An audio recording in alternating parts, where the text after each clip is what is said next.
दोस्तों नमस्कार। सटीक सोच में आपका स्वागत है।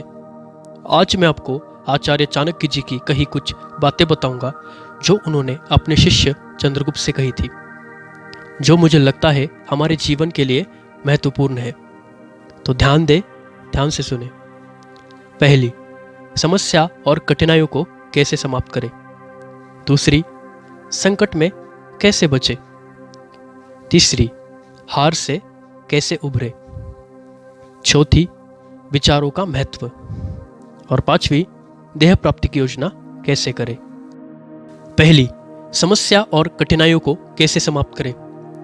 आचार्य जी कहते हैं, क्रोध के उन्माद में नहीं होता है समस्या का निदान, किंतु शांत चित्त हर समस्या का हल ढूंढ सकता है। एक बात सदैव स्मरण रखना, कोई भी नियति जनित समस्या मानवीय क्षमताओं से बड़ी नहीं होती। समस्या मात्र इतनी सी है कि अधिकतर लोग कठिनाइयों को केवल देखते रह जाते हैं, किंतु कुछ लोग कठिनाइयों के बीच रहकर भी अपने लक्ष्य को प्राप्त करने की क्षमता रखते हैं।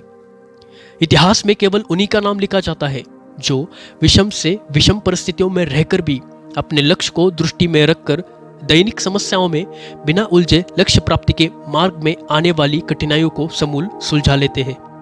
इतिहास साक्षी है, महान वही बन पाया है जिसने अपनी कठिनाइयों को आगे बढ़ने का अवसर बना लिया हो, जिसने अपनी कमियों को निर्बलता नहीं अपनी शक्ति बना लिया हो। असंभव दिखने वाला निर्णय होता क्या है? एक ऐसा कठिन निर्णय जो लिया जा सकता है।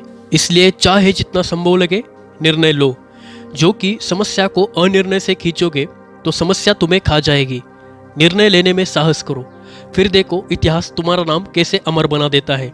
एक सरल नियम है, समस्या तुम्हें समाप्त करे उससे पहले समस्या को समाप्त कर दो। जड़ से मिटा दो उसे, ताकि वो अपना सर ही ना उठा पाए। दूसरी बात, संकट में कैसे बचे। आचार्य जी कहते हैं, अति बुद्धिमान क्या होता है? सामान्य बुद्धि चातुर्य से कुछ अधिक। संकट में बुद्धिमान नहीं वो बचेगा जिसमें अनुकूलम की क्षमता अधिक हो, जिसने स्वयं को परिस्थितियों के अनुरूप ढाल लिया हो, वही संकट से बच पाएगा। और यही सार्वभौमिक नियम है। तीसरी बात, हार से कैसे उभरे। आचार्य जी कहते हैं, अनित्य होती है पराजय। व्यक्ति चाहे तो फिर से प्रयास कर सकता है विजय के लिए। जब वो मन से पराजय को स्वीकार करता है तब वो होता है पराजित।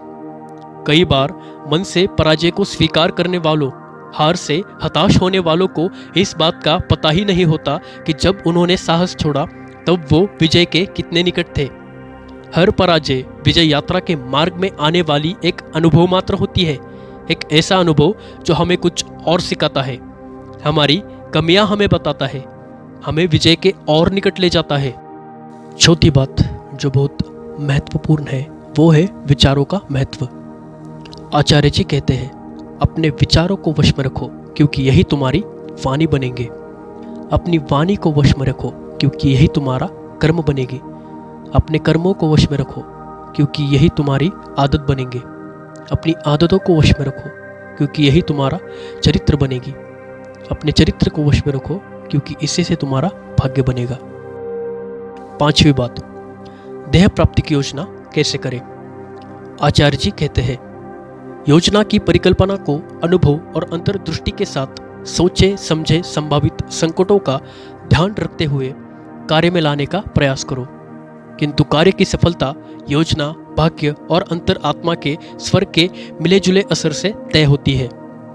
कार्य सफलता में इन तीनों की बराबर की भूमिका होती है।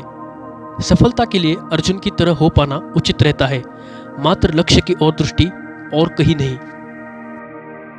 आगे जाके आचार्य जी कहते हैं, योजना में मात्र लक्ष्य निर्धारण महत्वपूर्ण नहीं होता, महत्वपूर्ण होता है वो प्रयास जिससे लक्ष्य प्राप्त किया जाता है।